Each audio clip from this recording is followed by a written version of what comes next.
ఆ ఒక పుచ్చకాయ ముక్క పెట్టి మగవాడి అంగం స్త్రీ అంగం రెండు పెట్టి ఆడు చూపించిండు. అట్టాడు సన్నాసి గురించి నువ్వేం అడుగుతావు అడుగు నేను చెబుతా వాడి గురించి. అసలు అలా చేసినప్పుడు మీకు ఏమనిపించింది? అసలు వాడిని చెప్పు తీసుకొని చెప్పుకు పెంట రాసి కొట్ట బుద్ధి అయింది అనమాట. అట్టాటి ఎదవని అట్టాటి ఎదవకి అసలు ఏం చేసినా తక్కువే అయింది. సాక్షాత్ సీతాదేవిని రేప్ చేశారు అని చెప్పి చెప్పడం. ఇవాళ సాక్షాత్ సీతాదేవిని తీసుకొచ్చి పెట్టిందంటే రేపు తల్లిని పెట్టడా? కన్న తల్లిని కూడా పెడతాడు కట్టాడు సన్నాసి. కన్న తల్లి తలతో సిగ్గుతో తల దించుకునే పరిస్థితికి తీసుకొచ్చిండు.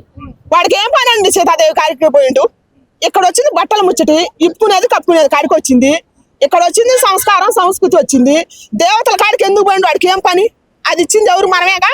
ఫాలో చేసి ఏం పుట్టింది? ఇప్పుడన్నా కళ్ళు తెరిచి ఇప్పుడు 5-6 రోజుల నుంచి నడుతుంది. కళ్ళు తెరిచి అనుపాలో కొడితే ఏం పుట్టింది ఒక్కొక్కరికి? మన భారతదేశంలో పుట్టారు కదా, అందరూ అన్నమే కదా తినేది. అనుపాలో కొడితే వాడి కళ్ళు నెత్తికెక్కిన కళ్ళు కింద దిగుతాయిగా. చాలా మంది ఇంకా ఫాలోవర్స్ ఇంకా ఉన్నారు. వాళ్ళు కూడా ఏంటంటే చాలా మంది కొంతమంది ఆయనకు సపోర్ట్ గా చేస్తున్నారు. వాళ్ళ గురించి మీరేమంటారు? అందుకే ఎందుకు సపోర్ట్ చేస్తున్నారు? మీరు మన భారతదేశంలో పుట్టలేదా? మన ఇండియన్స్ కాదా? మహిళలైనా గానీ పురుషులైనా గానీ మీకు పౌరుషం రావట్లేదా? చెప్పు. మన దేవతల్ని కించపరిచినట్టు మాట్లాడి మంచి మాట్లాడిన వాళ్ళని అసలు అసహ్యంగా మాట్లాడిండు. ఆ పుచ్చకాయ మొక్కని కీరాదాసకాయ పెట్టి అసలు చాలా అసహ్యం చేసిండు. అట్టాడి సన్నాసిని ఇంకా ఎందుకు ఫాలో చేస్తారు? ఇంకా ఎందుకు సపోర్ట్ చేస్తారని నేను అడుగుతున్నా దయచేసి. శివాజీ గారినేమో చిన్న విషయాన్ని పెద్ద చేసేసినారు. అవును. ఇప్పుడు మహిళా సంఘాలు ఎక్కడ పోయినాయి? అవును మహిళా సంఘాలు ఇప్పుడు మాట్లాడితే బాగుంటది కదా. మన దేవతని ఆ తల్లి ఆ రోజు ఇట్టాటి సన్నాసి ఇట్టాటి కుక్క ఎవడో పుడతాడని చెప్పి ఆ తండ్రి శ్రీరామచంద్రుడు అగ్ని ప్రవేశం చేపించిండు. ఆ తల్లి అసలు ఆ తల్లి అక్కడ ఏం జరిగిందని వాడు రావణాసురుడు తీసుకుపోయినా కూడా ఆ అరికాలను కూడా ముట్టుకోలే. ఆ సన్నాసి భూమిని పెక్కలించి తీసుకొని పోయిండు. ఆమెను అంటుకోవడానికి వాడికి కూడా దమ్ము చాలలేదు. ఈడెవడంటే పిచ్చుకొక్క చెప్పడానికి ఆ దేవతను తీసుకొచ్చి ఈడెవడు ఇట్లాంటి ఎదవని ఎందుకు ఫాలో చేస్తుండ్రు? వారం నుంచి నడుతుంది. బుద్ధి లేదా? దేవత ముచ్చట ఎందుకు చెప్పాలి అసలు? ఆ తల్లిని తీసుకురావడానికి మనకు అర్హత సరిపోద్దా? ఆమె చెప్పడానికి ద్రౌపది దేవిది. ఆ తల్లి చీరలాగినందుకు యుద్ధాలు జరగలేదా? పురాణాలు చోట్లేదా? చదవట్లేదా? ఏం పుట్టింది? చదువుతుందిగా. నాకే చదువు రాని దానికి తెలిస్తే చదువు వచ్చిన వాళ్ళకి ఏం పుట్టింది తెలియట్లేదా? ఇప్పుడు ఆమె ఫైట్లు లాగినందుకు ఎంత యుద్ధం నడిచింది? 14 ఏళ్ళు వనవాసం కూడా చేశారు కదా. మీ పిల్లలకు మీరేం నేర్పిస్తారు? ఇప్పుడు మీకే తెలవకపోతే రేపు మీ పిల్లలకు మీరేం నేర్పిస్తారు? దయచేసి అర్థం చేసుకోవాలి. అసలు ఆమెను ఎందుకు తీసుకొచ్చింది ఈ సన్నాసి వీళ్ళిద్దరిని? వాళ్ళిద్దరికి ఎంత చరిత్ర ఉంది? ఎంత యుద్ధం నడిచింది? సీతాదేవిని చేసపోతే ఎంత యుద్ధం నడిచింది? ద్రౌపది చీరలాగితే ఎంత యుద్ధం నడిచింది? స్త్రీకి ఎంత గౌరవం వచ్చింది? అసలు ఎన్ని ఉన్నాయి దాంట్లో మాట్లాడుకోవాలంటే? ఒక్కటి కాదు కదా మాట్లాడుకోవాలంటే. మనకు సరిపోదు. ఆ పవిత్రమైంది చెప్పాలంటే మనకు సరిపోదు అనమాట. వాడు మాట్లాడతానికి వాడెవడు పిచ్చుకొక్క కాదండి. నాన్ వెజ్ లో వీడియో పెట్టాడు. నా ఉద్దేశం చేసుకోవడం వాళ్ళని అంటాం కాదు, చేసిన వాళ్ళకి పురాణాలలో శిక్షలు పడ్డాయి.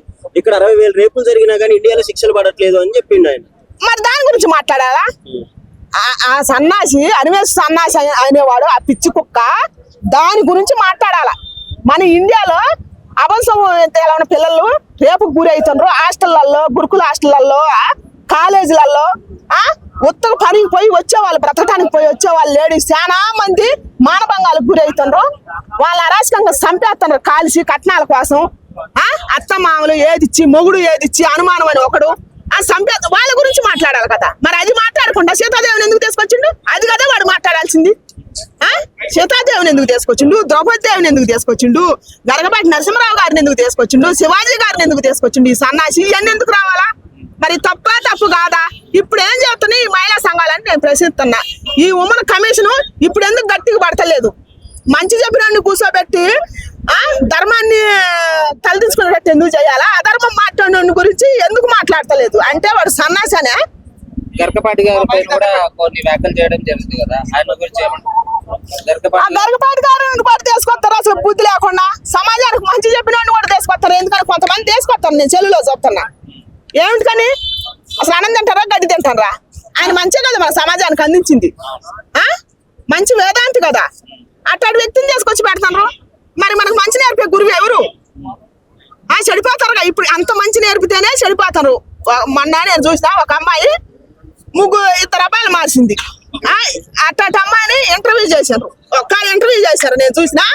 నేను బయట కాదు ఏడ కూడా పెడుతుంది అది ఆ ఏమన్నా సిగ్గుందో వాడిని వదిలిపెట్టింది మళ్ళీ ఇంకొకటి పట్టుకుంది ఆ ఇప్పుడు ఒకడినే మోసం చేసింది చిన్న పాప అన్ని ఎంత ఏజ్ ఉంటుంది 18 ఏళ్ళు ఏజ్ ఉంటుంది వాడికి ఒక 20 ఉంటాయేమో ఆ ఇప్పుడు వీడిని మోసం చేసినప్పుడు ఇంకొకటి సిగ్గు ఉండాలా ఉండొద్దా సిగ్గు ఉండాలిగా దయచేసి సిగ్గు లేదు సిగ్గు లేకుండా వాడు వచ్చిండు సిగ్గు లేకుండా పొల్లాలో పెట్టుకుంటూ వచ్చిండు రేపు నీకు ముద్దిచ్చి ఇంకొకటి పోదా అందుకని దయచేసి అట్టాడి చూసినప్పుడు అమ్మాయిల హక్కుల గురించి అప్పుడు ఉమ్మడి కమిషన్ వేయొచ్చు కదా అట్టాడి తీసుకొచ్చి కూర్చోబెట్టి అమ్మా నిన్ను కన్నది ఇందుకు కాదు ఆ భార్యాభర్త బంధం అంటే రేపు పెళ్లి అయినాక అది 4 గోడల మధ్య చేయాల్సిన పని నువ్వు నలుగుట్లో చేస్తున్నావు ముద్దు ముచ్చటంటే ఎక్కడ ఉంటుంది ఏడ చేయాలా 4 గోడల మధ్య చేయాలా ఇవి నలుగుట్లో నేను ఆడే కాదు ముద్దు 7 కూడా దర్శనాలు పెట్టింది అట్టటి వాళ్ళకి కదా తీసుకొచ్చి బుద్ధి చెప్పాల్సింది అట్టటి వాళ్ళు ఎంతమంది ఉన్నారు తాడైపోతారు ఈ తరం ఇవ్వుతూ ప్రేమ దాం అని చెప్పి వాటి గురించి మాట్లాడుకోవాలి పెద్దలు సమాజం పాడైపోతుంది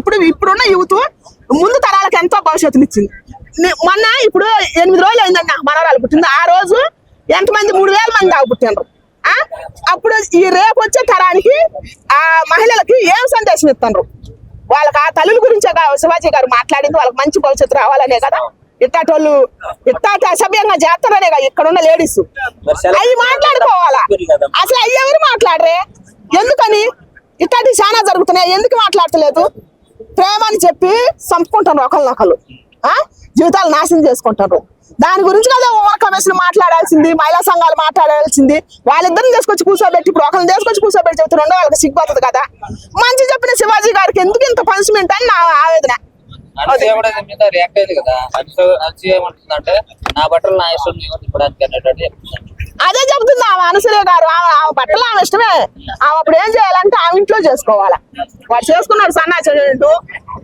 ఆమె ఇంట్లో చేసుకోవాలా మరి ఊరి మీద పడి నా ఇష్టం నా ఎందో నేను చూపిస్తానంటే మరి కుర్రోళ్ళు ఊకుంటారా వాళ్ళ ఇష్టం వాళ్ళ కళ్ళు వాళ్ళ చేతులు వాళ్ళు ఏమైనా చేస్తారు అప్పుడు వాళ్ళు తప్పు అంటానికి లేదు అప్పుడు కమిషన్ ఉమెన్ కమిషన్ వేయడానికి కూడా లేదు మారాల ఉమెన్ కమిషన్ అనే వాళ్ళు పోలీస్ శాఖ వారు మారాలని నేను కోరుకుంటున్నా దయచేసి ఏది తప్పు ఏది ఒప్పు అని ప్రశ్నించాలి ఆమె తీసుకొచ్చి కూర్చోబెట్టాలా ఆమెకి ఇయ్యొద్దా ఆమె కూడా ఇయ్యాలి కదా వార్నింగ్ ఏమా నువ్వు మన సమాజంలో బతుకుతున్నావా అడవిలో బతుకుతున్నావా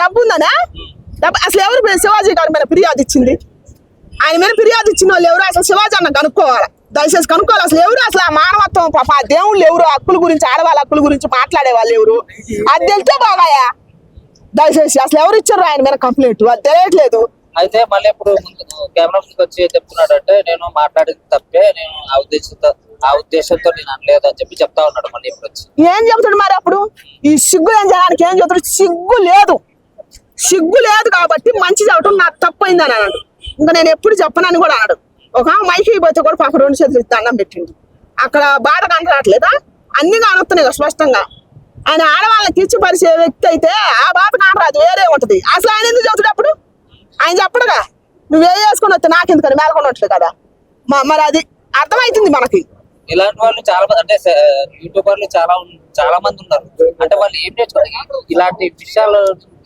చూసి ఏం నేర్చుకోవాలి మంచిగా నేర్చుకుంటారు యూట్యూబర్లు కానీ ఇప్పుడు నేను చెబుతున్న ఛానల్ కొన్ని ఛానల్ మీడియా వాళ్ళు యూట్యూబర్లకి మీమ్స్ చేసే వాళ్ళకి టోర్స్ చేసే వాళ్ళకి అందరికి ఫస్ట్ నేను మంచి చూపిస్తారు చెడు చూపిస్తారు కాబట్టి ఈ దేశానికి అంత అర్థమవుతుంది కాబట్టి వాళ్ళకి నేను చేతి దండం పెడుతున్నా ఎవరైనా సరే మీడియా వాళ్ళైనా సరే యూట్యూబర్లు అయినా కానీ మరి ఇన్స్టాగ్రామ్ వాళ్ళైనా కానీ ఎక్కడ చెడు జరిగినా మంచి జరిగినా ఎక్కడ ఎంత సందు జరిగినా కూడా కెమెరా పని చెప్పండి చెడు మంచి 2 తెలిసిపోతాయి మారే వాళ్ళు చాలా మంది ఉంటారు బుద్ధి వస్తుంది దయచేసి వాళ్ళకి నేను చేతి దండం పెడుతున్నా లాస్ట్ ఏం చెప్తారు ఇలాంటి వాళ్ళకి ఎలాంటి శిక్షలు ఇలాంటి వాళ్ళకి అయ్యాలా సభ్య సమాజం కల్పించుకునే విధంగా మాట్లాడతారు కాబట్టి